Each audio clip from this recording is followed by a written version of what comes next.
Right,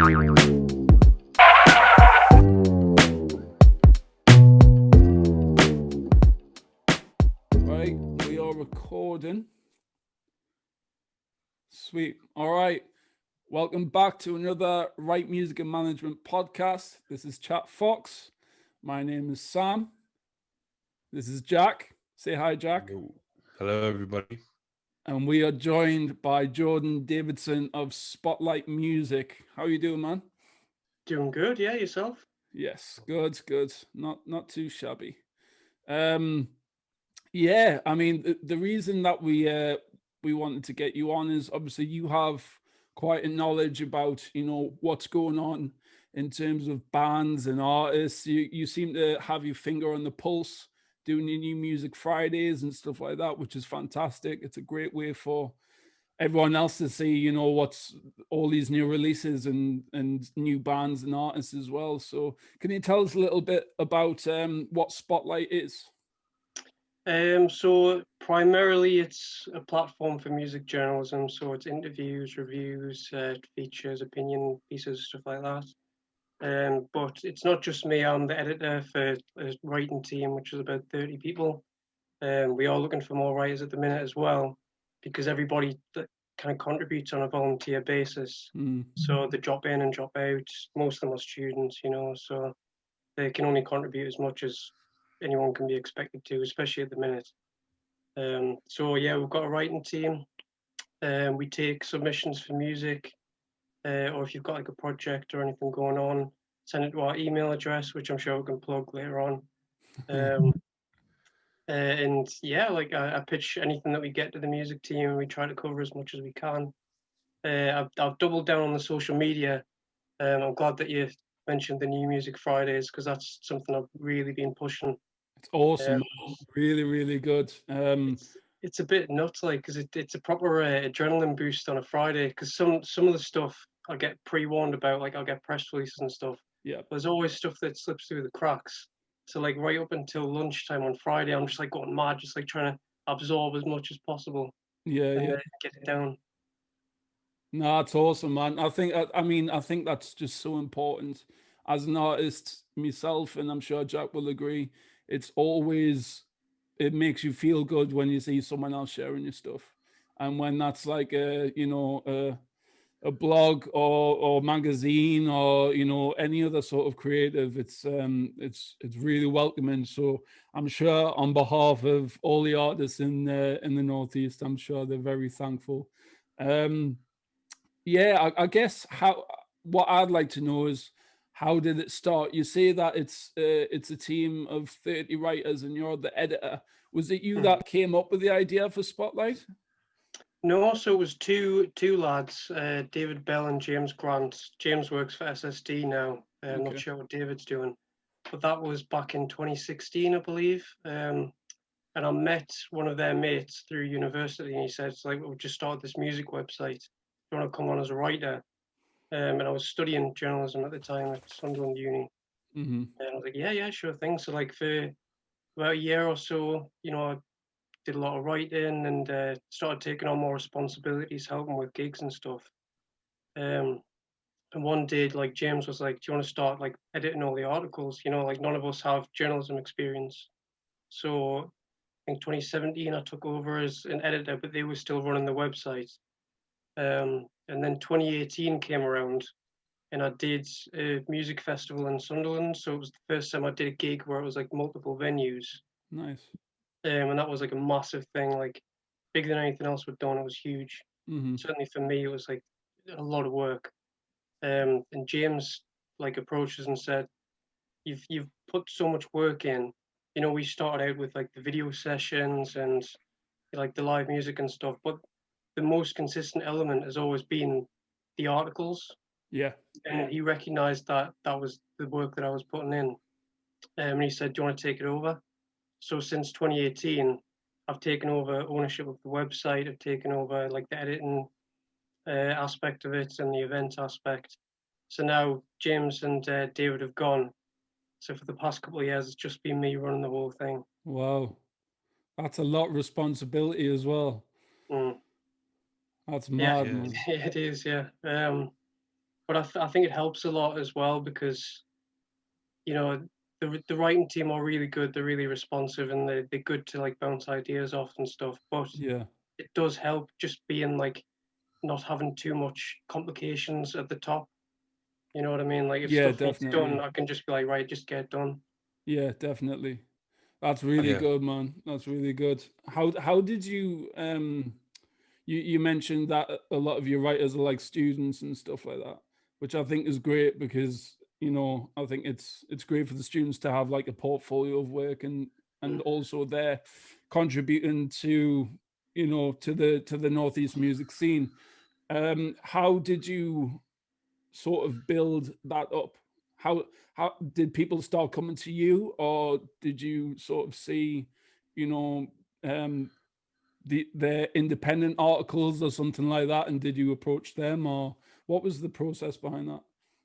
It's been really varied, to be honest. Like we have a few writers that are based in Scotland, for example, and they've been people who run their own blogs, and I've approached them, and like we've done guest blogs and like shared each other's content, and like I've built up a relationship with them through that, and then they've joined the team. Or it could be like local students that I've studied with, or like I've still got a very good relationship with Sunderland Uni. I Yeah, worked there last year as well, after I graduated. So, you know, it's very easy for me to reach out to students that I know have like a future that they want to pursue in music journalism, and just definitely. putting the word out as well and just seeing what comes back. I think some of the most promising writers have been people who've had very little experience, but they've just had so much enthusiasm that they've wanted to build up their own skill set over time. Absolutely. I really believe in seeing the potential in people as well, you know, instead of looking for the finished article straight away, seeing the potential in the growth in someone, I think is very important. And also it really helps grow them as well. You know, if you take a chance on people, a lot of the time people won't let you down, you know, so Mm. it's really good, man. What's the this is maybe a bit of a random question, but something that I noticed when if I've been like reviewed on your website or whatever, what was the idea behind the aesthetic of your website and of Spotlight in general? It's like black, white, a little bit Yeah. of pink. And like the website, like everything is quite big and it's easy Mm. to find. And it's like click on the review, here's a review, okay, bye. Like it's very straight to the point, and Yeah, it's yeah. good though because you have like adverts on there, which is fine. Obviously, you have to get some advertising money and stuff. That's cool. But like you go on a lot of other websites, and it's like all the text's really small. I guess it probably helps that you guys primarily only do music, right? Because other places, I don't Yeah, want to yeah. mention other media outlets while we're on an interview with you, but other places do music and live theater and comedy and et cetera, et cetera, et cetera. So I guess it helps that yours is just music and it's just like, and there's no gigs at the minute as well. So it's all just like Mm. tracks reviews that you get sent. But the idea behind like the white and black and all your Instagram stuff, everything's really clean as well and really looks really Mm, professional. So Yeah, what was I the, think consistency and like house style is definitely a really important thing. yeah. And accessibility as well. Like I think because people are used to spending a lot of time on social media, you kind of have to you can't take for granted that you're going to hold their attention for too long. You know, I can't expect people to click around too much on the website. Even though we do have quite a lot on the website, we do have live music listings. Like we're trying to keep up with all the rescheduled gigs that are going on Yeah, for yeah. December and stuff like that. We don't currently have any ads. I don't know if it was because I did like a charity campaign recently. I don't know if that's what you saw. Maybe thought that was an Oh, ad. right, okay. Movies. Um, but that's a conscious thing as well because if you go on certain websites, you can be bombarded with stuff like ads, and it yeah, Oh, does just take up 100%. so much. It makes my laptop go mad, to be honest. Like Yeah, yeah, yeah, yeah. yeah. and it doesn't make Makes you me want to close stay the there. article, to be honest. Sometimes I'll Yeah, just like click off it. I Same, can't bother to same. mm. fish Well, through all that. they've But already got your click though. That's the thing. That as far as their statistics go, like they don't realize yeah, they've done true. anything wrong. Um, Absolutely. but I yeah, like it's just the little pink circle you have on your pages as well when you scroll uh, down it and it comes up. There's like a little half moon when you're halfway through it, and a little. yeah, yeah. It's nice. Uh, It's good. I like it. Who came um, up with that? Who came up with the design? I think the initial design, which sort of inspired this, was all James Grant and David Right. Bell, and then we've just sort of evolved it over time. I'm in a constant battle with myself about whether to change the logo because it is very simplistic. It's very like, it's not super exciting. I think when we've got a name that can also be quite generic as well, I think I'm in a constant battle with myself about whether to make like a really vivid logo that people will notice because there's so many flipping spotlights out there. Honestly, I wish I'd been around for the conversation about the name. Yeah. But that's just something that I kind of inherited. No, I think you've made it for yourself enough now. Why you don't have Yeah, to I change was just about to say that. I was just about to say that. I think if you put the work in, you got the content. You know, if you sort of, as you mentioned before, consistency. You know what I mean? That's the difference between you and someone else. You know, because there could be a bunch of other Jack Foxes. There could be a bunch of other Right Music and Management. In fact, there is another There's Right. only one. There's only one me. I want to point that out straight away. There's Yeah, only one okay. me, right? I knew that'd trigger you. But I know there's another Right Music and Management, and I saw that, and I was like, well, I'm just gonna have to Is work there harder, you know. But you know, it's just motivation, and at the end of the day, you've got to just focus on what you're doing, and I think that's something that we've noticed. I've certainly noticed, is especially the New Music Fridays. You know, it's been consistent. It's been, you know, the visuals have been, you know, you knew exactly what you were getting, and you support a lot of different artists as well. Is there a certain genre that you like, or you know, is there a obviously you support other arts and stuff like that, but is there a certain genre that you sort of prefer? Massively into like me post-punk stuff, like Okay. alternative stuff. Um, Top three but favorite bands of all time. Go. of Yeah. all, that's such a difficult thing because I don't No, know it's if not you go. guys have this problem. No, it is. My top favorite one at the minute is Idols. Idols are just Oh, Okay. incredible. right. I could Okay. talk about Idols for days. I think that's probably a lot of people would say that at the minute. Yeah, But they're very hard. to be fair, I think when because I'm 25 and like I think life changes so much at this stage of my life Mm. that like if you ask me my top three or top five next year, it could be completely different. Right. You Yeah, know, probably. that's why I was umming and ahhing. I think that's a Um, reflection of music at the minute, though. You know what I mean? There's yeah, so much coming Definitely. in and out, and because is that Idols band? Are they they're quite political, aren't they? very political. Yeah. Yeah, yeah, yeah. What's your stand on that? Like, obviously, if it's your favorite band, I can imagine you're all Mm. about it. But what's your stand on um, using music in a political way? Because I feel like a lot more people are doing it now, and obviously, there's a lot of reason for that as Mm. well. I just want to get your opinion on that and see what you thought. I think I'm very much of the mind that like politics is in everything. You know, Mm, like whether we realize it or not, like what we wear or what we say. I mean, I'm quite overtly political personally, but like it could be like what we wear, like what we post, what we choose to support. It's all political in some way. So like even an indie band who's complaining because they can't go for a pint, you know what I mean? Like that's political. Or like you know somebody who's we're all frustrated about something, and like any genre, it's going to come out in some way. yeah, Um, yeah, yeah. I but agree with that.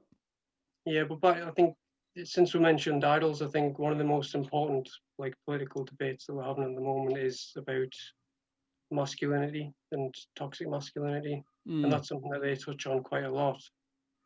And it's about like not not reducing yourself to posturing and being absorbed into like all the harmful aspects of masculinity, which is something that a lot of music, I think punk especially, can fall into very easily. And mm. I think you both probably agree hip hop as well. Yeah, Absolutely. absolutely. Yeah.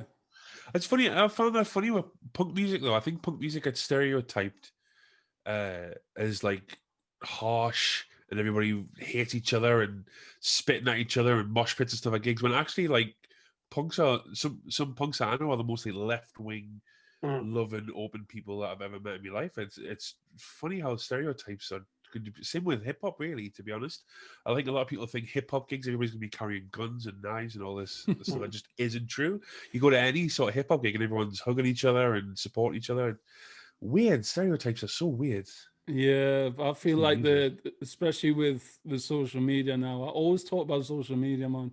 It's just has such an influence on absolutely everything that we do, and I feel like, it just takes one person's opinion to start, and that snowball effect, and then before you know it, you've got something that wasn't true in the first place that's just became more prominent and in your face, and because of that, like, it's been seen as more truth. It's so mental. um but it's the world that we live in nowadays, isn't it? It's a bit mad. Yeah, but don't get me wrong. Like, I think we're becoming more open to different things because, for example, in hip hop, like locally, you could look at somebody like Skronabis or Yusuf, who are very, like, you can feel the vulnerabilities in the Mm, music as well. And it's the same in stuff like punk, or like if you're looking a bit bigger, someone like Loyal Corner or Mac Mill, you know, even someone like Kendrick, who's normally very, like, overt and Yeah, yeah, powerful, yeah. can be vulnerable as well. Absolutely. So, like, don't get me wrong. I'm not saying that all hip hop music is about posture, and I'm just saying, like, it No, no, can sure, it sure, can sure. sometimes be put across that way until you, like, really dig into it. yeah, Yeah. definitely. Do you think it's important for the Northeast artists to have a voice like that? Like, do you think it's important for them to touch on topics like that? Like, um within, say, the scene, I think so. I think we need anything that will make us stand out, and I think if that is, people who are willing to bare their souls, and sound really good while they're doing it, then yeah. But I don't know. I don't know if I would attach that to a regional thing specifically. I think it's more about Mm, how the genre needs to evolve. right, Um, okay. Regionally, though, that is quite interesting, like how we see ourselves, and because I do, I talk to some people who are kind of like, Newcastle's got a brilliant music scene, or the Northeast does, but it's not Manchester. It's out a Yeah, little more. yeah, yeah. But You get that should a we lot. be? Well, I don't think we should be comparing ourselves to them, because in so many, like, not to mention like demographics and stuff like that, like, not only that, but like, just we are very different people. Absolutely, absolutely. I think it's good to embrace those differences as well. I think, um, we have. I see this a lot with the hip hop community as well. We touched on it with the whole accents thing and stuff like that. And I know that that's been used within rap in the Northeast, and it's been seen as a little bit of a hindrance, a little bit of a setback, and because of that, we have this underdog mentality. Um, but I think it's about embracing that, and embracing where you're from. I'm not saying rapping the Geordie accent or anything like that. I know a lot of us do. Um, but it's just as you're saying, like, we're doing our thing. It's only a matter of time. It just takes one artist from this Northeast scene. I mean, look at, like, like Sam Fender coming from North Shields. You know what I mean? Now everyone knows where North Shields is. You know what I mean? Like, it's stuff like that. It's like Little Mix from South Shields. Everyone knows what's going on now. It just takes that one person to make a difference. Just the even little, the smallest of differences, and that's it.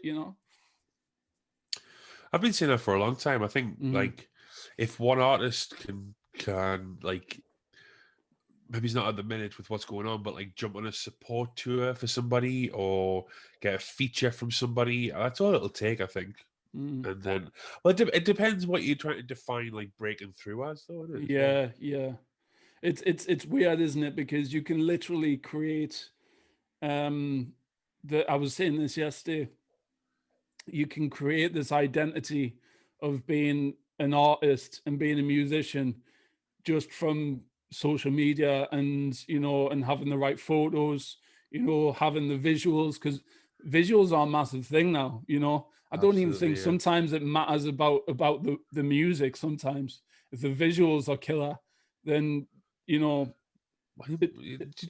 Do them both well? yeah. I know, but like it's sometimes it just takes some great visuals, even like some great artwork. You mentioned in a reaction that you did that you respond to great artwork, Well, why and wouldn't you? It's all part of the process, isn't it?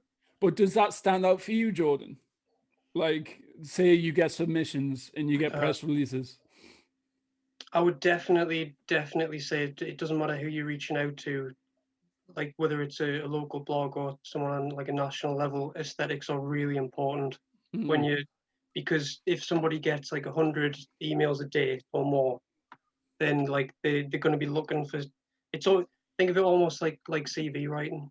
Like you want to grab them straight away. And if you've got something distinctive visually, especially, like there's no worse than getting like a big long email with no pictures at all, because I think you can get a good vibe for somebody from like reading about them, but you get a much quicker, much more vivid vibe from a video or like an image. It doesn't even have to be Yeah. like a high quality press image or something, just something that like puts across their personality.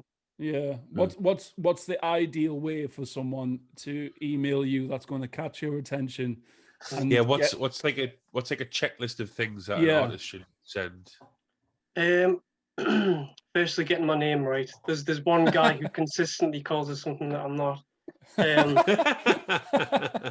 it doesn't matter how many times I tell him, but he's probably not watching this, so it's fine. David Jordanson.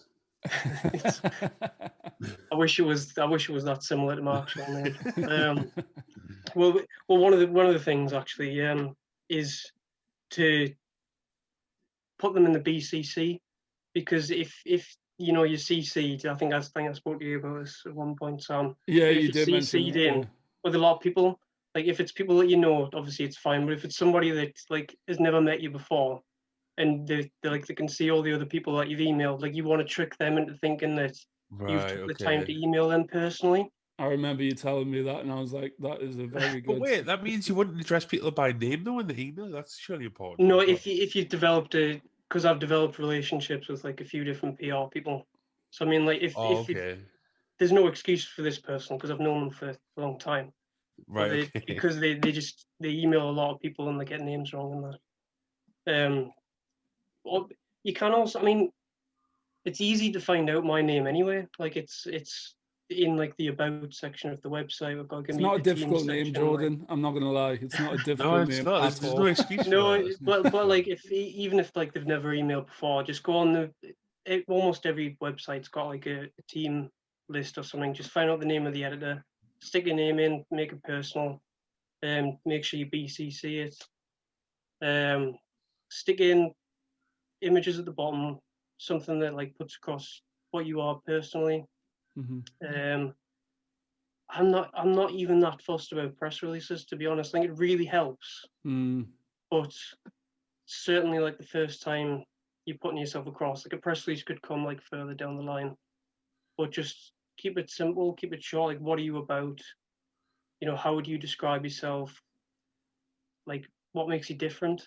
You know what I mean? Like, it doesn't have to be paragraphs. In fact, it's better if it's not massive reams of paragraphs. Always assume that this person is looking at a million other things at the same time. Yeah. Okay. Just make it punchy and keep it short. Nice one, man. That's good. See, like I don't, Jordan. Correct me if I'm wrong, but I'm not sure if we've ever met in person. No, not in person. No. That's a bit weird, but like obviously over emails and stuff, whatever. So, but now, like the next time I release something, I'll be emailing Spotlight just for whatever, and I would still write out like a professional email. I wouldn't be like, "Hi, mate, here's me next single." But I'm I don't so know if that's guilty of that. I know. But no, it's fine. I guess if you know the person, then that's fine. Yeah. But I quite weirdly quite like it. I quite having a professional It looking is sort of it is thing. good practice, and then it's probably reflected in how I respond, because I'm like in that mindset of it being a bit more formal. Like I'll respond Right. a bit more But formally. I think if you reply, Mm, then it'll probably turn a bit more conversational, a bit more mm, normal. But the initial first, like, here's my new song, thank you very much. And mm. it's like, all right, mate, cheers, appreciate it. You know what I mean? I think after the first I think break of the it ice. it is good practice, and I think I would probably encourage people to do that. But in anything, you're gonna start developing relationships with people, and they might drop in me DMs or whatever. Like I wouldn't encourage people to do that unless I know them personally. Yeah, Yeah. yeah. I was gonna touch on that point.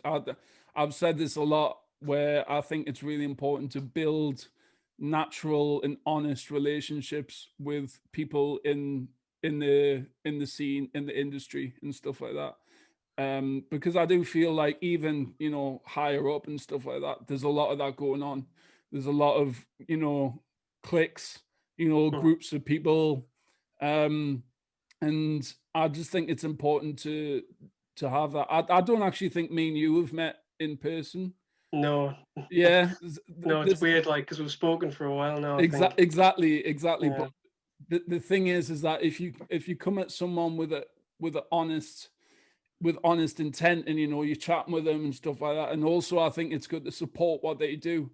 Right Music and Management obviously support what you do, and you support what we do. And as artists, we've both, myself and Jack, have both had reviews from some of your fantastic writers that work with you. um and I think that's important as well. As much as being a stranger to you, writing out a paragraph and stuff like that, send the press release that might be unreal.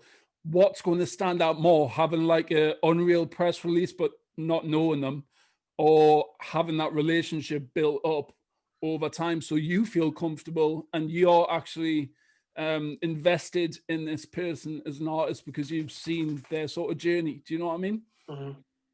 Yeah, but that takes time, though, innit? You Oh have to yeah, yeah. establish those I'm relationships. saying it. I'm saying it takes time. Like Yeah, but that's the thing, isn't Yeah, it? I tried it because I tried to step back from that a bit because that's how you do develop a bit of a click, and then all of a sudden I'm only covering like music from people that I know. Yeah, sure, So yeah. like that's why I do try to keep like a standardized submission process. Like everybody should go through the email and stuff like that, Yeah, yeah. rather than people can message us and be like, "I've got this coming up," and I'll be like, "Brilliant, sounds great. Send us an Send email." it yeah. yeah. I've done that. Mm. I'm so guilty of everything that you're saying right now, Jordan. But but but to be fair, like these things will happen. In any industry. You know what I mean? Like we're not in like a super professional setting. You know what I mean? We're all out to True. help each other. We're not out to I like for that, our own man. ends. I like that because I have exactly the same mindset. Um, I think it's really good to build up these relationships with artists and just people in the Northeast, because you think about it, like you see, I hope this happens again, but if you see each other on a night out, you're going to be talking about your mutual sort of passions. You know what I mean? Like this is it's just how it will go. Like if I see someone, a fellow musician, the first thing I say is, "Oh, how's the music going?" Mhm. And then they'll tell me, and they'll ask me, "Oh, how's such and such? How's this going? How's this going?" I'll be like, "Yeah, it's sweet." And then you build that up and blah blah blah. Because I know a lot of people who have just sort of um, got a bit of success from just turning up to places, and and just being in front of them. You know what I mean? And, Mhm. and talking to them, and not sort of pitching to them. Do you know what I'm saying? Yeah, and I think people notice it a lot as well. I think because we're starting to realize how important things like live music is, because it's just not there at the minute. Yeah. Like we realize the people who've been there like year in year out, like the people who come to every gig, who make an effort. Um, so yes, I completely lost my trail of thought. I don't know if there was a question there. It's always a question, Jordan. Yeah, yeah. But yeah, I think because you mentioned clicks, I think that's something that everybody needs to be aware of, and I think it's good to get to know a range of different people and to try to avoid clicks as much as possible, because I Yeah. think that can be really bad in every sense, you know. I do It, I do think that clicks just form even naturally though. You know, it's like there must be certain people that talk to you on a regular basis. Like me and Jack talk loads. Me and you even talk quite a bit, you know. And I think it just sort of happens, doesn't it? For me yeah, personally. I'll say, like, when I say click, I don't mean like Yeah, yeah, personal yeah. relationships. I mean like people who actively like don't promote anything outside of that circle. You know what But I mean? even then, though, Jordan, like you outsource the reviews and stuff to other people, so it doesn't even really. Mhm.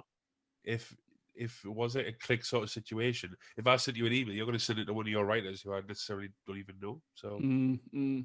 so it Yeah, doesn't I really think make a I'm bad. just aware that these things can happen like subconsciously. You know, like I might not like I might not take as much notice of like an email for someone that I don't know, like unless obviously that's not the case because I'm very Yeah. careful not to allow it to be the case. Hmm. But if you become lax, then that can be the case.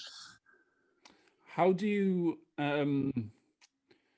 if you get an email through, right, and you listen to it, and you listen to the track and you go, oh, I don't know about this, like what do you do then?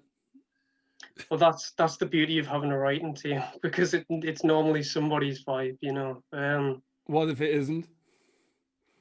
Well, you If get it them right. isn't, then Have you ever had that where none of your writers have been like, nah, I'm not about that, like, no, it happens all the time, mate. is it?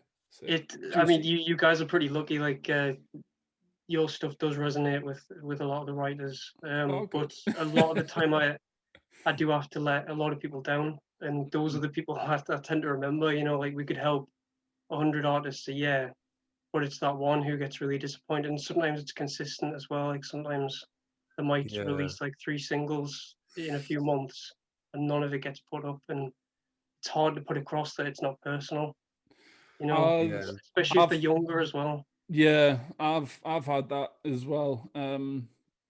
Obviously putting on showcases and stuff like that. I get, especially from the hip hop community, where I get a lot of messages where they've got, you know, they've got a massive following and stuff like that. But they're just not that good, you know, and I can see you were skirting around trying to say what you actually meant. I was just And like, you just had screw to it. I'm come just out with gotta it. say it, man. But you know, you've got to be real because you know, if you give them a real response, one of the biggest things that really messed me up when I was coming up in the scene is people not telling me exactly what they thought. They would skirt around things, and you know, if I would have doubts about myself, I would say to people like, you know, is this working? Do you think this is working? And they would say nothing. And then they would start to peel off and leave. Mm. And that's one of the things that I told myself when I started writing musical management, I would never do. I would always be as honest as I could. And if not, you know, I would give constructive criticism, and also maybe work with them to hopefully improve. But the thing is now is that a lot of people are seeing the finished product before they even started putting the work in. You know, there's a lot of people going, "Oh, I want to be this, and I want to be this, and you know, I should be this," and I have this sense of entitlement. And Mm. sometimes those are the people I just kind of work with. And at the end of the day, if I'm not about it, then I'm not going to do it. And I'm sure you're probably the same. I'm sure Jack, if someone's asked for a collab or or certain gigs or venues that have asked you, sometimes you've just got to say no Yeah, because it feels right. You know what I mean? absolutely. I think like on the subject of entitlement as well, like it's weird that it happens at our level, you know, like before people have got massive. Yeah. Because Yeah. there was like somebody who we consistently hadn't managed to feature for whatever reason. And I got in touch with them and I was like, yeah, it's a bit naff. Like I'll put some effort in. I'll do like an interview with you or something like to try and help you out. Mm-hmm. And they weren't interested. All they wanted to do was complain about why they hadn't been featured, and like they wanted to be, stubborn about it. So they missed out on getting a interview because they weren't interested in doing anything other than complain. So I think some people do have a bit of a chip on their shoulder. Yeah, and the thing is, I've always said you've got to be humble about who you are and what you do. There's nothing more off-putting to me than a cocky attitude. Like, fair enough, believe in what you do and stuff like that, but if you've got an attitude and you've got an ego before it's able to be inflated, then that is such an off-putting thing. And you get that, with older ones, with younger ones. I had this one guy, and I want to chat to you about this actually, Jordan, where he messaged me at like 1 o'clock in the morning, and I have a cut-off point where I stop messaging people, unless they're like really good friends. And he just constantly was messaging, and he was trying to get a gig out of his. And he was like, "Oh, I've been on this, and I've been on this," and I was like, "Sweet, but do you realize that you're talking to us at 1 o'clock in the morning?" Anyway, it just really rubbed me up the wrong way, and I ended up just being like, "You know what, mate? I'm just not interested. I'm sure you're very good." He was very good. He was very talented, but his overconfidence and his attitude was just off-putting to me.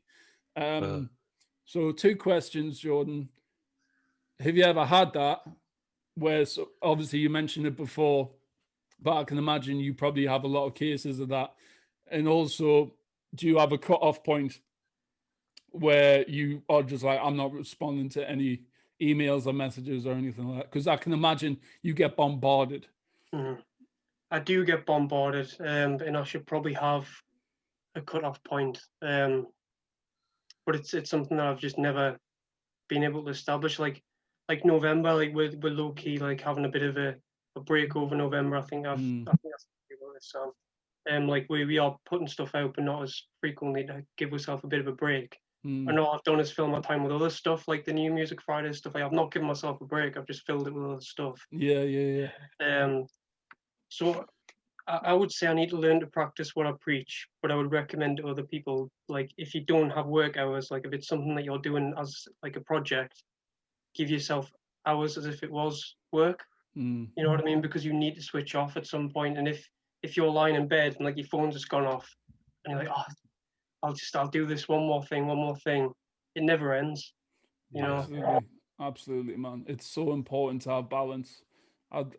I mean, the thing is that as much as this is such an enjoyable thing to do, whether you're an artist or promoter or, writer, editor, whatever, as much as it's so enjoyable to do, it still is taxing on you, physically, mentally, emotionally. Because when you get these messages and you have people having pops at you and stuff, you're like, that, what did I do to deserve that? I think that's what it is. Like sometimes people need to look at who it is that they're messaging. Like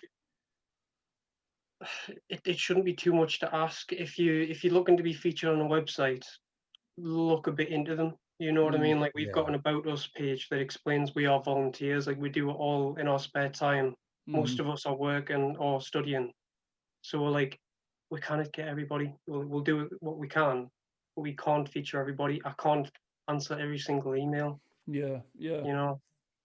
Patience as well, isn't it? To give people an opportunity to get back to you.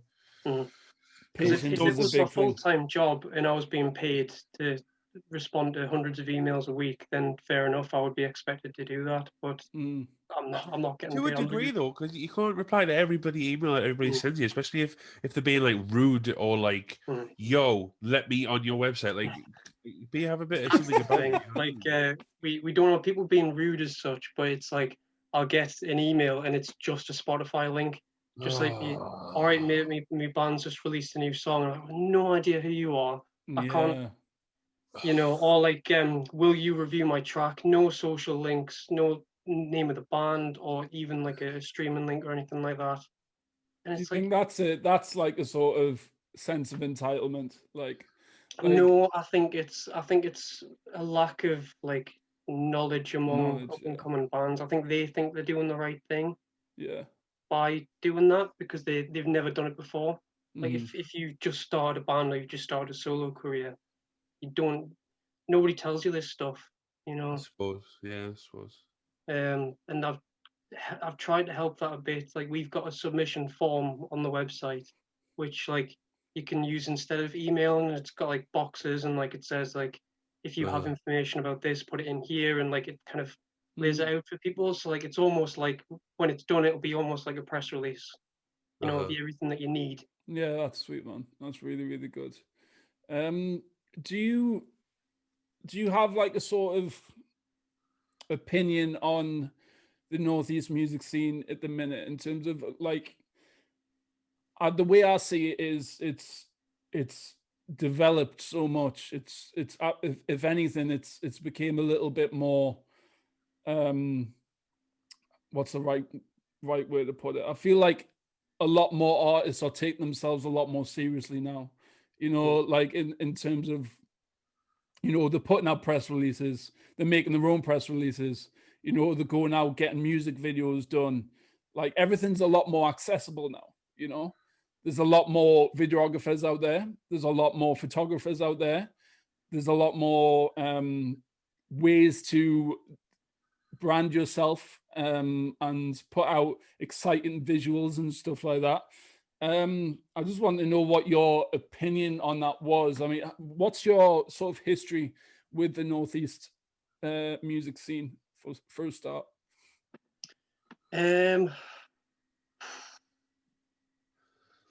I think it is true that there's a lot more higher quality stuff, but I think that makes it harder to pick out what is genuine and what isn't.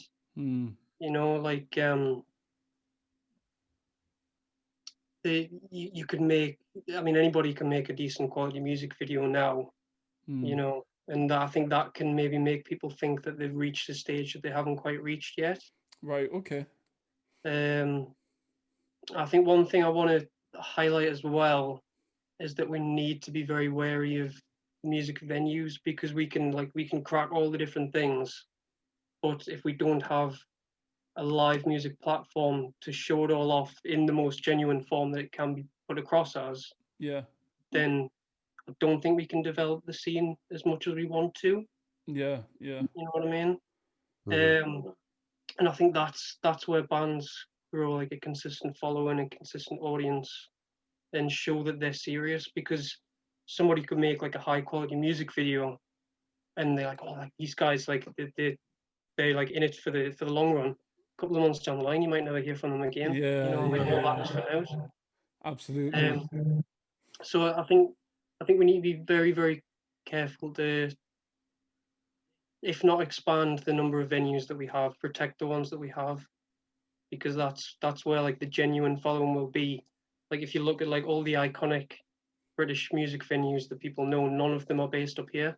Hmm. And I think if we had that, if we started establishing that kind of thing, then that would really help give us more of a standing on a national level as well. Well, the academy closed down, didn't it? Yeah, they've been bought by somebody who I think they run a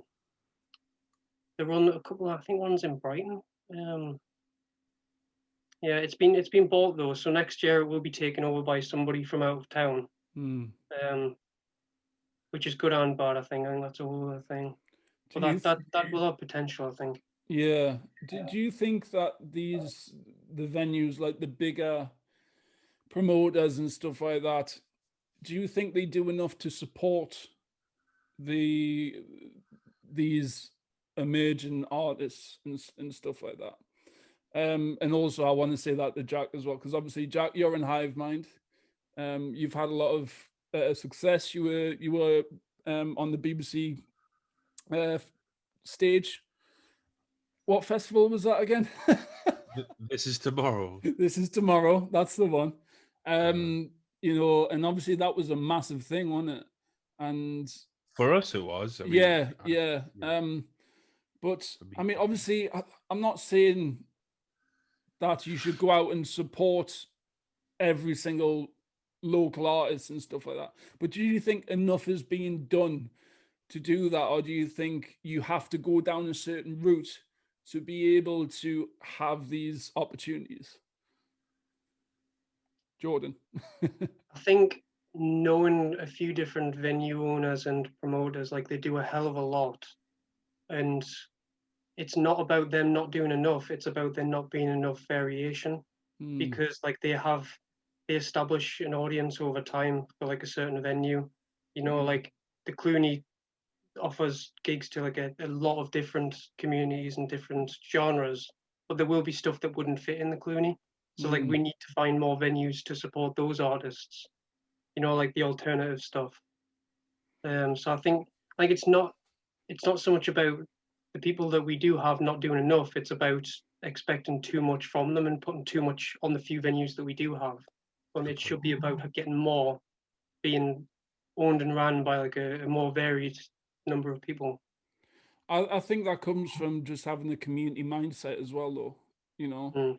um, when I used to be gigging back in the day, I was gigging the academy like maybe twice a month. You know, I was gigging head of steam. I had all these opportunities. I was, you know, Evo festival and stuff like that. Um, you know, do you think I don't know how to put this across, but do you think it's grown better? Like the live music scene in the venues and festivals and stuff like that. Do you think it's developed, or do you think it's took a step back? Can I just jump in a point you made before? Uh, from a personal point of view, like Hivemind have had a lot of opportunities from promoters in Newcastle. Mm, Uh, and like places like the Academy, when they were open and running and stuff, used to open the doors to local bands to come in and do headline shows. Given it was in the Academy too, but that's still quite a big mm-hmm. venue, you know. And McClooney the same, and SSD were always looking for support slots and always offering Think Tank Underground, Riverside, the Head of Steam when they had it as well, always open for like headline shows. And they Yeah, would always work with you as well. So, but what Jordan was saying, I think we're like a 4-piece rock band, so it's sound for us. But if it was like a reggae band, I'm not sure where you'd put them. Mm. yeah. Like, would you like apply for support slots as like a polka band, like or a jazz band or Yeah. something? You know? One of my best mates is in a ska band, and genuinely, like, there's no scene for it. You know, there's. yeah, But I think if it's one of those like if you build it, they'll come. Like if there was a venue that had like a music night for that kind of thing, Yeah, then it would develop naturally over time. I know. Like Bar Logo used to do like off the wall stuff like Mm. that. Mm. Off the I think wall. the I'm not saying Globe scars Stone off the stuff as wall. well. Before everybody jumps in the comments, I'm not saying scars off the wall. It's if you like ska music, that's cool. No doubt that's sick. All right, whatever. But you know what I mean. I, I I won't lie. Like, if I'm being completely honest, my experiences in the past have sort of skewed my views on it a little bit. But I think obviously it's important for everyone to have their opinion on it and stuff like that. Your journey as an artist and being in a band and being in Hive Mind, Jack, has probably been very, very different to mine. And obviously I spoke about I've been given opportunities and I've had them taken away as well. So, you know, for me, I'm a little bit more precious with that. And I've got a little bit more to say on that. But, you know, obviously I'm not saying that everything's been sunshine and daisies with you, Jack. But No, I mean it hasn't. But we've also had. It's not going to be though. It's like not everything in well, Newcastle if it revolves was around easy, us. everyone would do it, isn't it? Like Well, yeah, exactly. So it's fine. It's all right. It is what it is. it's do you think it helps having the, you know, having a university around, you know, in Newcastle as well? Do you think it that helps to promote the the northeast music scene as well, Jordan? I wish that if we could get half of the students that go to the nightclubs to go to venues like music venues would be sorted. You Yeah. know, like all this like music venues struggling to make enough money to get by would just be sorted overnight. Yeah, But yeah. I think Newcastle's it's definitely got a reputation for its like nightlife, but Mhm, not the music scene. So mhm, people are coming here with an expectation of, they'll go to the nightclubs, the bars, and just because you've got to look a little bit deeper to find them, they won't mhm. find the music venues, or like they might see like a touring band or something. Yeah. Um, Yeah, So but I mean, customers are always right, though, isn't it? You can't blame people for coming and wanting to be on Geordie's show instead of wanting to go to see a gig at the Head of Steam. You know what I mean? No, I don't blame them. Like they come for what Yeah. you want, but I think we should make an effort to show them that it's here. Right. And absolutely. Yeah. again, Yeah. they will come. Like if we reach out, like they do have like indie societies and stuff. If we reach Uh-huh. out to people and say like, would you start like a rock society or hip hop music society or something? Yeah. But Doesn't the Independent do that? They have like student nights at theirs, and then they have a venue as well, don't they? So yeah, I think independent's they've really got good at it. doing that. Yeah, Yeah, they've got it. They've hit the nail on the head with that, I think. I mean, to but be they also honest, double as a nightclub as well. So yeah, like, yeah, exactly. I rate that. I rate that highly. I mean, Independent's been around a lot, but they've obviously noticed that students can be a very they can be the ideal audience. Everyone, I won't lie, like if you've got a I used to like gig in town and stuff like that, and I play in the clubs before they really sort of opened, and there would just be tons of students coming in, and like the crowd was mad, everyone was drunk, everyone was having a good time. um and I mean, there was the energy there, you know what I mean. Obviously it's really hard to talk about that now because it's been like a year since any of this has really happened in that sort of capacity. But um I think if we can create that link, and I think it's a lot easier to create that link. Me personally, when I'm putting on events and stuff like that, I try to aim towards students because they want to go out, they want to party. You know what I mean? Like you've got so many different people into so many different things. They're into rock, they're into hip hop, grime, R&B, ska. That off the wall ska. Um, but this is it, man. This is the hard thing. Like you say, build it. If we build it, they will come. But there's as much as the artists and the music and the Northeast music scene is competitive, and they're all competing to be, the ones that make it, or people even come to shows or whatever. The venues are doing the same thing as well. You know, like it's it's all about just creating that community of people in that support network within the scene. And it's funny because I had a talk, a debate with someone about how music venues should be supporting artists and not the other way around. And it was mainly to do with finance, how much they should be paying and stuff like that. But personally, it works both ways in my opinion, and I've been able to see that through the side of being a promoter, working as a music manager and being an artist as well. And again, as I say, it's just my opinion, it's just my journey that I've been on. What do you think about that? well, do you find it easier to get a decent like deal on venue hire if you approach them as a musician or a promoter? Because I've only ever approached them as a promoter, and I think that because you're like I'm the unnecessary third party in that relationship. Mm, So I think we like don't get as many like concessions on like cheaper venue hire or whatever mm, because they don't need the promoter. Like all they need is the musicians to turn up, get people to spend money at the bar. Like they could approach the musicians themselves, yeah. you know. I I don't really do it. I don't go to a venue like say like the Independent or whatever, or like the Clooney or whatever. I go to places like cafes and coffee shops, Mm. and I basically turn up with a tiny PA, and I try to create an atmosphere. You know, I'll put a hip hop night on at a gin bar. You know what I mean? like like I've had a hip hop night on at a coffee shop before where 60, 70-year-olds have been watching NATO Northeast, you know, do his thing. Wow. You know, like I love that though. I love the challenge, but at the same time it definitely hits back in a way. I've been saying this to you for ages though. You should, I think, I mean, this probably isn't the right time to bring up this conversation, but I think you should branch out into Newcastle and stuff though. Well, I Especially- did. I put on an event at Waffy Lounge, and Yeah. it was mad. You know. Yeah, but again, it's a shisha cafe. Like, Yes, but this is it's the next thing. door, it's next door to the Dog and Parrot, like one of the most central, decent venues in town. I don't do things. I don't make it easy for myself, Jack. You know this, man. You know this. But the risk, when you put the risk in, and the risk is high, and then you get the reward, it's just so much more exhilarating. You know, like when that particular gig at Waffy Lounge, the police turned up because they were looking for a certain person.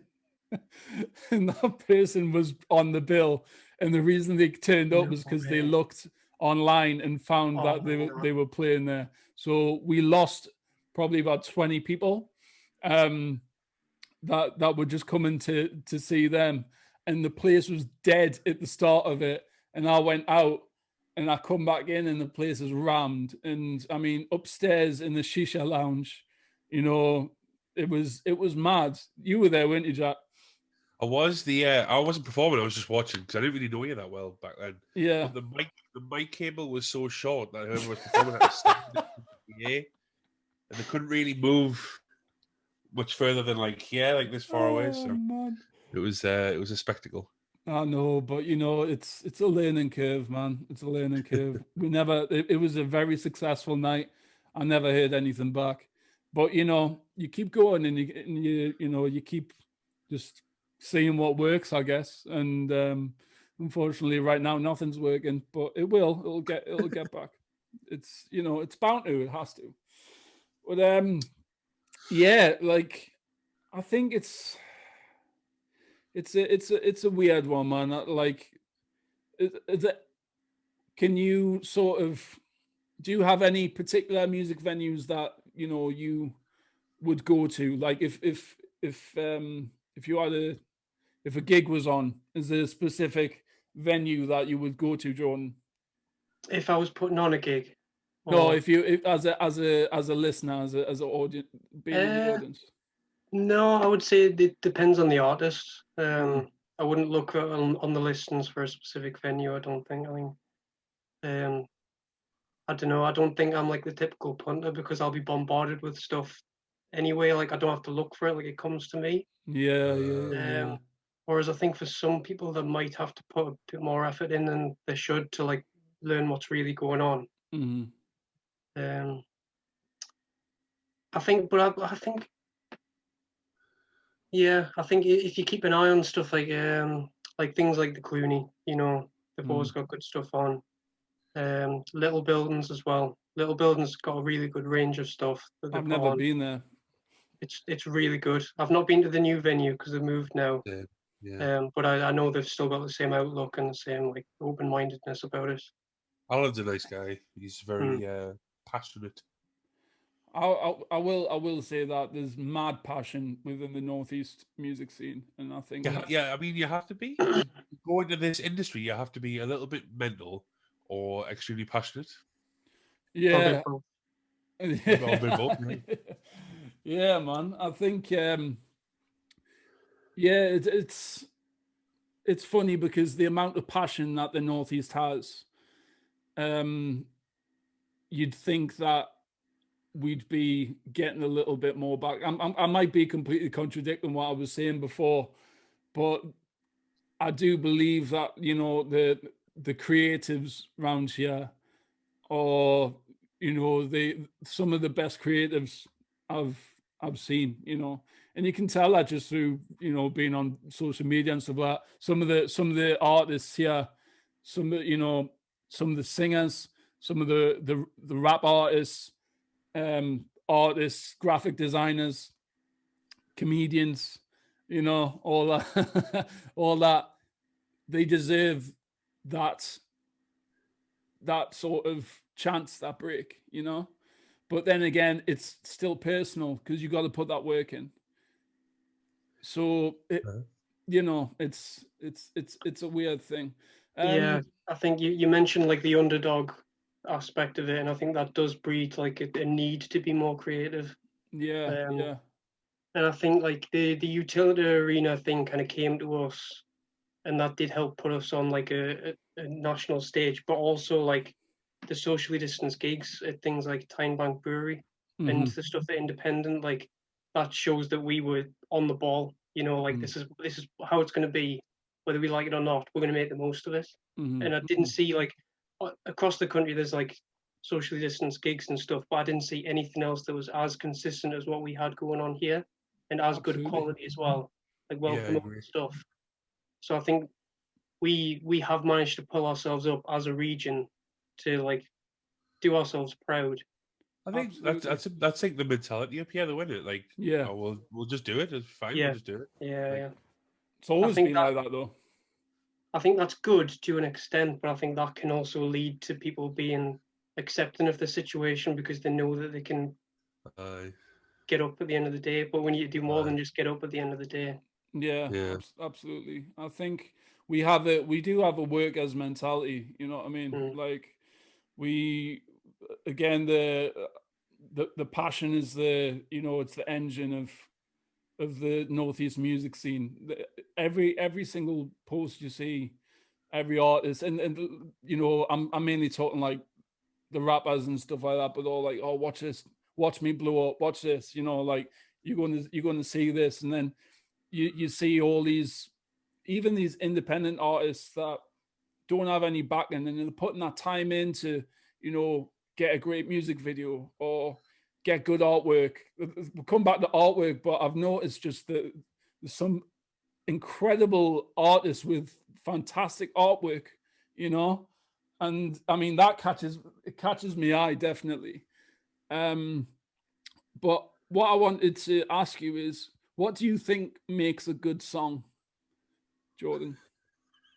that is as difficult a question as possible because it really, really like In your really opinion, varies. in your opinion, like It, what speaks to you?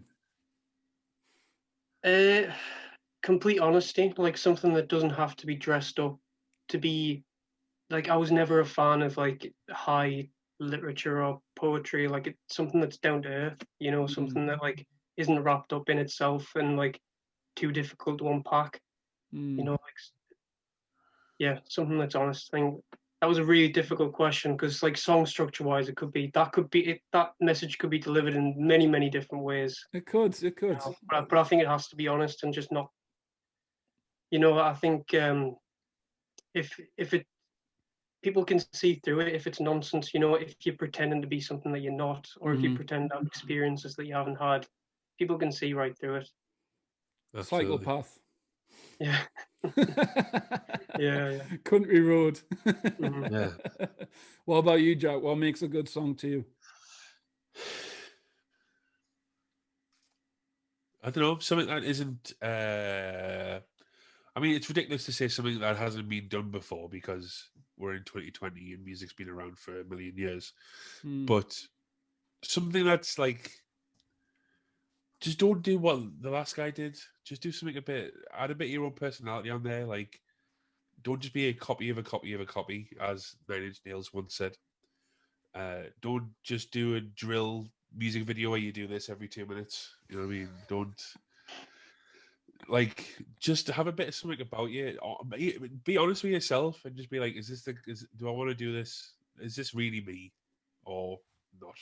do you think people get caught up in that? Do you think people strive out to be like, I'm going to be honest with this and stuff like that, but then they go, well, is this going to sell, or is this going to work, or is this going to market, or do you think people like, well, I guess, do you think it's important to be aware of all these different factors, Jordan? What do you mean? That's a question. I'm confused.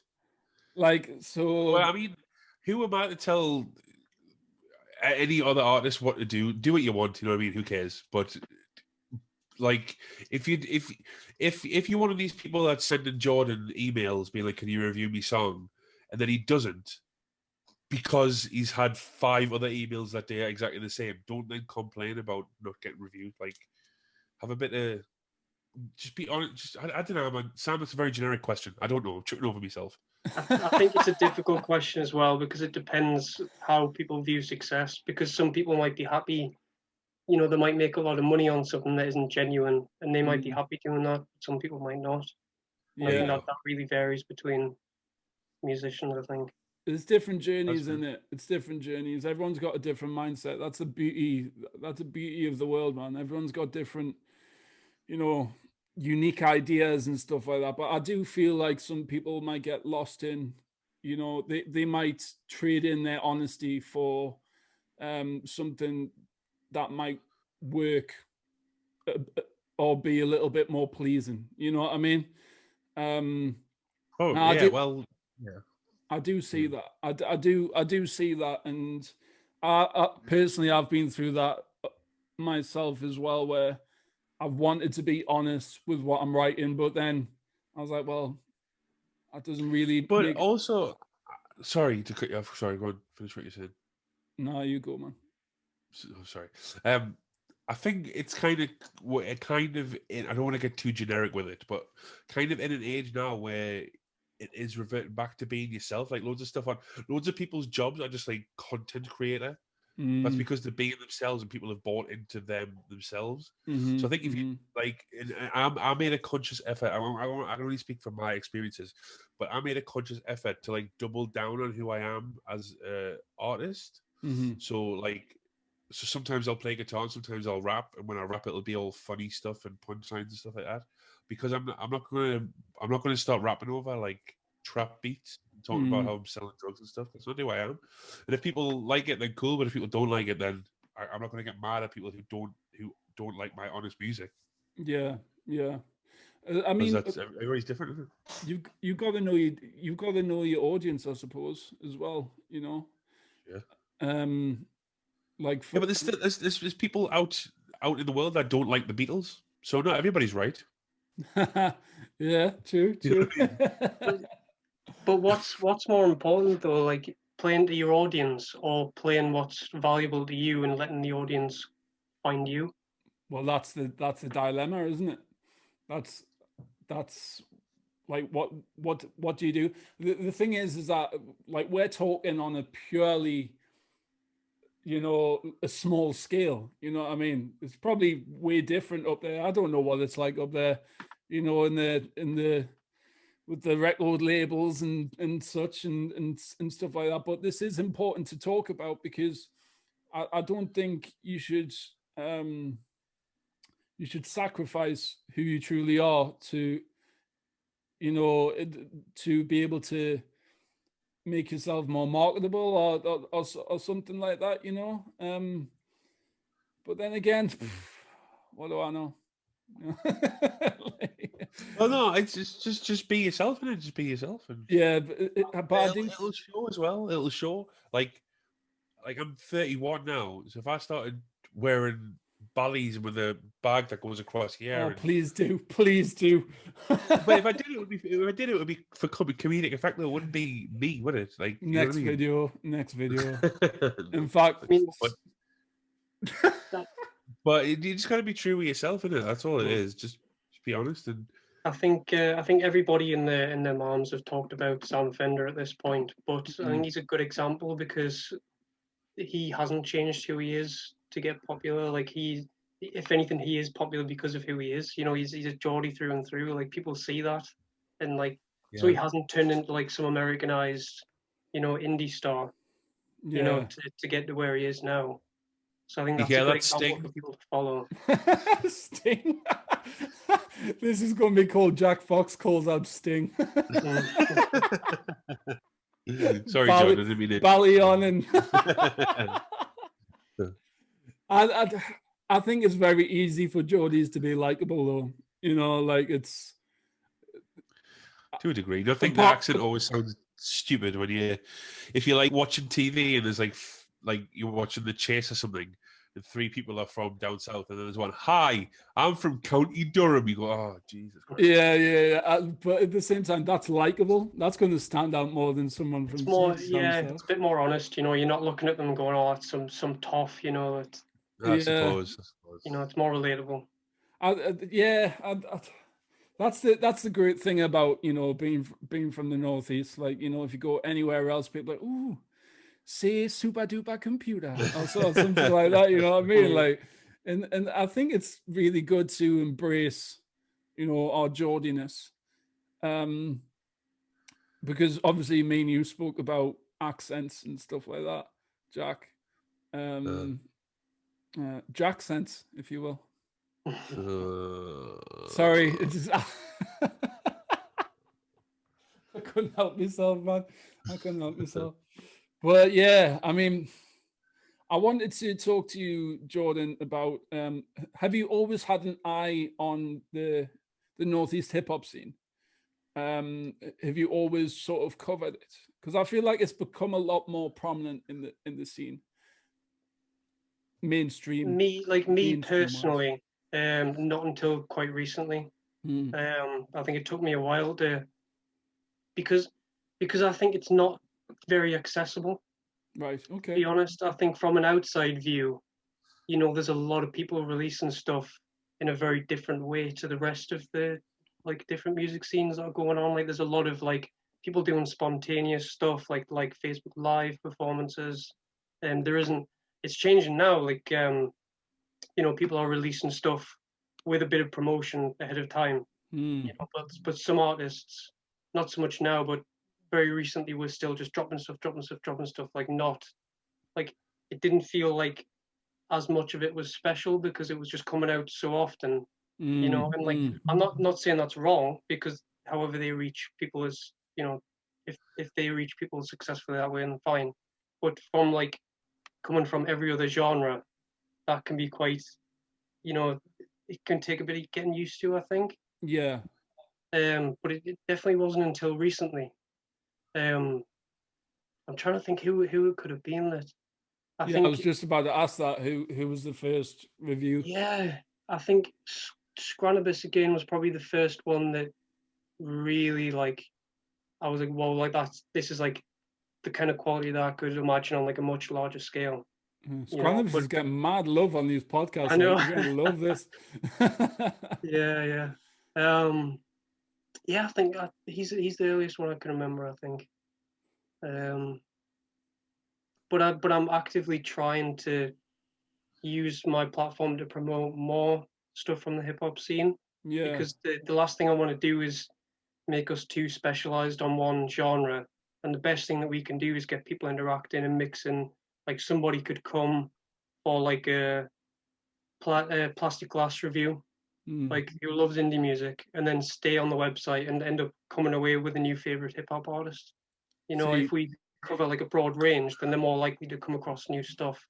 That's exactly what I wanted to do with my showcases. Because just because someone's banging the indie doesn't mean they're not going to come away and appreciate a really good lyricist or be entertained by, like NATO or Jack Fox, or, you know what I mean? Like laugh.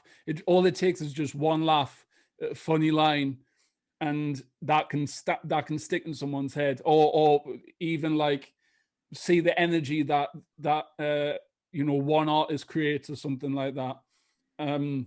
It just takes one little moment, and then you could have a new favorite artist. That's definitely happened with me before. When I've seen them, and that's why it's so important to have these live music venues and provide stages for these artists, because at the minute the only stage that they've got is social media, and as much as that is great and stuff like that, it doesn't compare to feeling the energy of a audience or a crowd, or even just getting hyped up, like waking up in the morning being like, I've got a gig tonight, you know what I mean, and promoting it and stuff like that. Like it's it's a crazy thing, I have to say. In terms of these artists that are sort of come to you, do you feel like the artists help you as much as you help the artists? Most of the time, yeah. I would say like, you know, it's part of our motto, like we would never accept payment, like, but the least you can do is share something like after we've written it, like just give it a shout out because, Uh, blogs, like people love musicians, people follow musicians, people don't love blogs, like we need people to put a bit more effort in and to say like, cheers to these guys, Yeah. because that's how we grow. And I think it benefits an artist to share a blog to help them get bigger, so that when that blog like promotes them again, it's to a larger audience the second time. Yeah. You Yeah. know, and it's, I think it should. sorry, Sorry. I keep interrupting you. I was doing the same with Aminix yesterday. I think that should be a bit of an unwritten rule. I think at least share it, because there's no worse. Like because the writers, and when I do write, like we put a lot of time and effort into it, and Yes. there's Absolutely. and we do like a musician could get a lot of responses when they share a song, but we don't get a lot of responses when we share an article, because it's an article, like it's not an original piece of art that we've made. Like we're not making the song, so we need that like extra help. It's But just courtesy, like similar to being nice when you send the initial email. It's just courtesy. Isn't it? Yeah. I think it's really, I have to commend you for continuing to do that with Spotlight and stuff, because I can't imagine that you will always get that same response with someone sharing your stuff, sharing the article that you wrote about them. I can't imagine that always happens,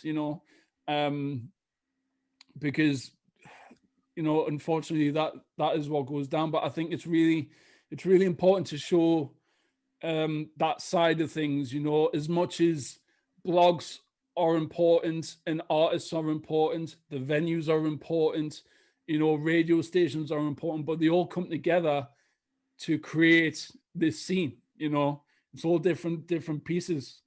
And I do feel like blogs get overlooked sometimes, and they go, oh, well, they just wrote a couple of things, and yeah, they listen to me music and stuff like that. But it's art at the same time, So And it's free promotion, and like at least it's free promotion, yeah. but it's art at the same time. And it takes time to sit down and write. And you've got some fantastic writers, as I've said. I've loved how they've interpreted, what I initially thought of my music in the first place, and how they've interpreted it. I love reading blogs like that because it's so interesting to get another perspective from someone, especially if you don't know them as well. And I think sometimes like something that we try and do, like I actively have a rule within our teams, like a certain writer can't review the same artist too many times, because it's no good to you getting the same perspective over and over again. So like we even have a couple of like international writers. So like you could have somebody in America or South Africa reviewing a track, and like that they're not just like a local who wants to support you, like they're giving you their honest opinion. That's killer, From man. somebody from a completely different like outlook and That's background. cool, man. That's awesome. Yeah. That's really, really good, man. That's really, really good. Do you where do you want Spotlight to go? Like, are you focused purely on the Northeast? Or are you focused purely on music? Are you going to branch out? Yeah. Music's definitely always going to be the focus. I think that's where we can stand out, to be honest, because I think if you broaden it too much, then you kind of miss out on some of the quality that you can do just by zeroing in on something. As far as the future goes, it's a hard one. Have you thought about it even at all, or are you just taking it? I think about it every day. But it's like where do you go? Like I don't want us to be a website that's full of ads or that has like paid content or anything. So like how much further can we go? I think it's about the stuff that is more difficult to measure. It's like where people see us in the scene. If we are synonymous with the Northeast music scene, then I think we've made it. but there's still a lot more work to do because all these different genres are their own different thing, you know, and like to tap into all of them and encourage like cross promotion and stuff like that. I think the dream is to make a sort of tastemaker platform in the Northeast, because around the UK you've got stuff that people go to like DIY magazine or you know, like stuff that is like up to date with what's like they can make and break an artist. You know, like if they've got an artist on the cover sorted, like they're gonna get a massive following overnight. But there's nothing like that up here.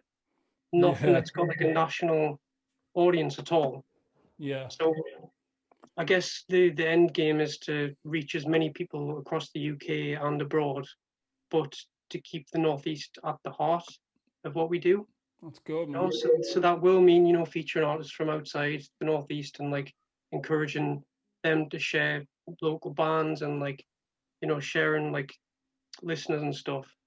But at the end of the day, like it has to come back to the Northeast. Yeah, absolutely, cool, man. I think that's a really good plan premise. You know, like it's good to have set those foundations and then just, you know, grow and grow. I think as well. You mentioned before, John, about you've contacted like venues as a promoter or anything. Have you? Do you still put on gigs? Or you think about putting on more gigs as like a spotlight fest or something? Like Yeah, definitely. I mean, we've done a few gigs across the years, and I've tried to make them like our own thing, like not make them too frequent, so that when they do happen, it feels like an event. You know what I mean? Right. Yeah. Sure. And one thing I want to do when gigs are back to normal is to try and get like to do something the complete opposite to that and get like a regular night going, because I think that could be like a way of helping to support more alternative artists and make like a natural following. You know what I mean? So like if people are coming every week because they know that it's going to be a consistent quality and they're going to learn they're going to learn about someone new, not because they recognize someone on the bill. You know what I mean? To make like a culture around it rather than that's good, man. just like I know the headliner, so I'll rock up with that one, but I won't go with the other one. You know. That's really good, man. Cool. Do you think that you would focus more so like Newcastle city centre for that?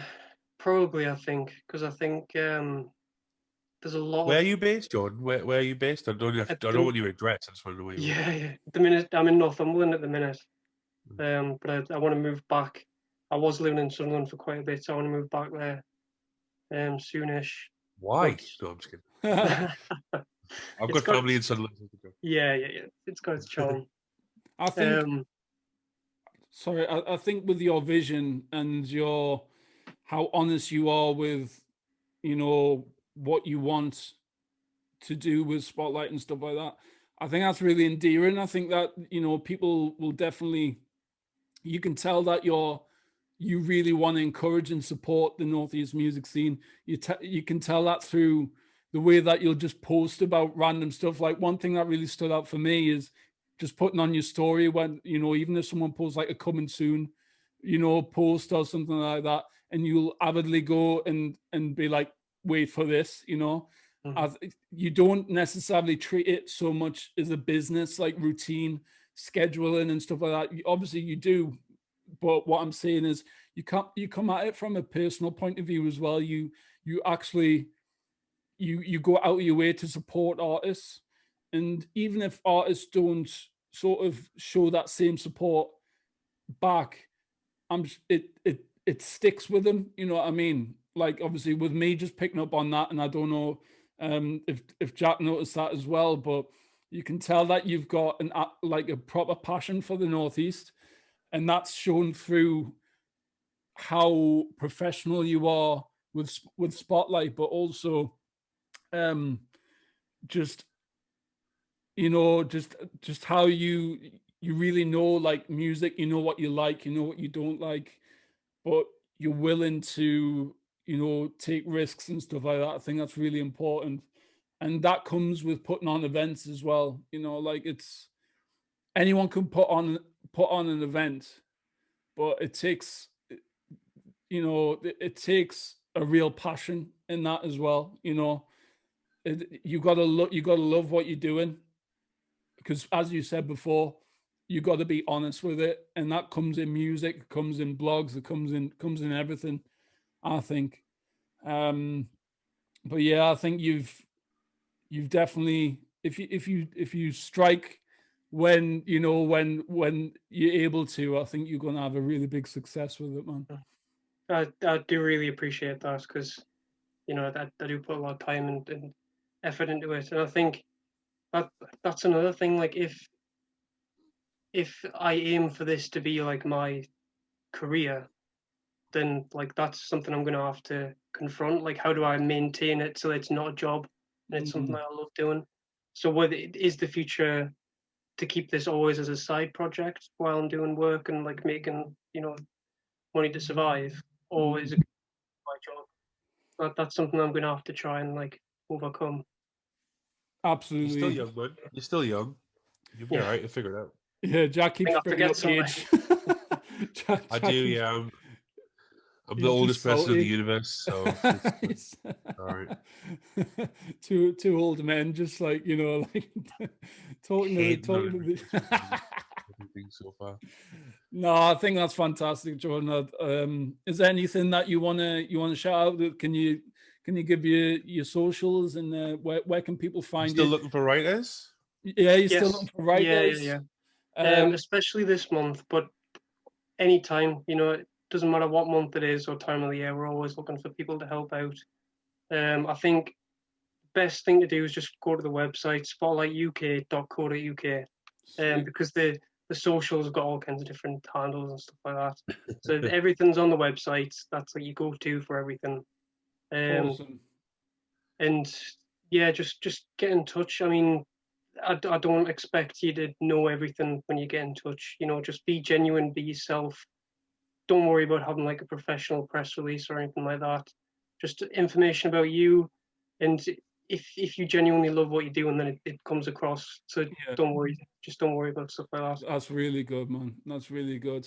Yeah, I think we'll leave it there, man. It's I think we've touched on a lot of great points, and it's And been some a not so really. great.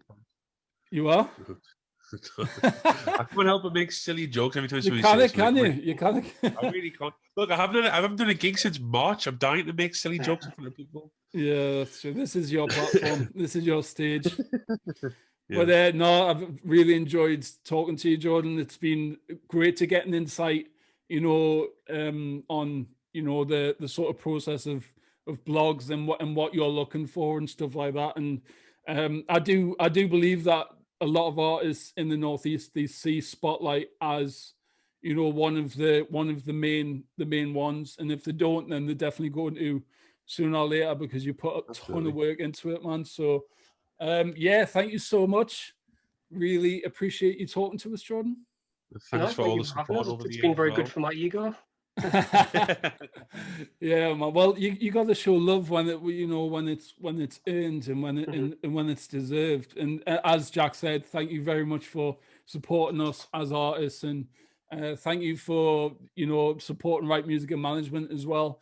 I'm sure we will be doing something in the future when when things come back around. But it's just good to have these connections. It's good to build these relationships within the Northeast. That's why I wanted you to come on the on the podcast, because you see, you said you didn't know if you're able to talk about anything and stuff like that, but you've done absolutely fantastic. No, I definitely appreciate it, because I mean, talking about like making it personal, like this is something I want to do a lot more. Like, yeah, I think if people realize that there's a face to the name and it's not just like some kind of mindless platform, absolutely. like I think people feel much more confident getting in touch. Absolutely, man. And you came across really, really well as well. I think hopefully you get a lot more submissions and a lot more work for you and your writers. Keeps us busy. Keep you busy, man. But yeah, I think we're going to wrap it up there. This has been Chat Fox. My name's been Sam. This has been Jack. Give a wave, Jack. Bye, everyone. Thanks. And thank you very much. Thank you, Jordan. It's been an absolute pleasure. We'll leave links to your socials and Spotlight and, you know, all that in the description. Make sure you like, comment, share, and of course, subscribe. Yeah, thanks again, lads. We'll leave it there. Brilliant. Thank you. See you later.